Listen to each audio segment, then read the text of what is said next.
Silicon Connector for Veeva Vault lets you use assets in Veeva Vault PromoMats directly from Adobe InDesign, Illustrator, and Photoshop.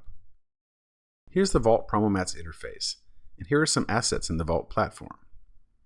Now here's Adobe InDesign, and this panel lets you navigate and search the same assets without leaving the Adobe applications. You can choose sets of pre-selected assets, such as your cart, favorites, or library. When you find the assets you like, you can drag them into your document. When you drag an image into InDesign, it automatically creates a true URL-based link. By directly accessing graphic assets in Vault, you avoid downloading assets to the local file system. This can have huge value to authoring groups using the Adobe Creative Cloud.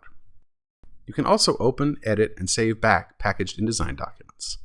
On checking in an InDesign package, the file is pre-flighted first to ensure there are no missing fonts or links, and that the graphic assets are of suitable quality. Within Photoshop and Illustrator, you can navigate and search Vault to manage individual graphic assets. You can choose to either open an image file for editing and save it back to Vault, or add the image as a new layer in your Photoshop or Illustrator document. Contact us at sales@siliconpublishing.com to learn more.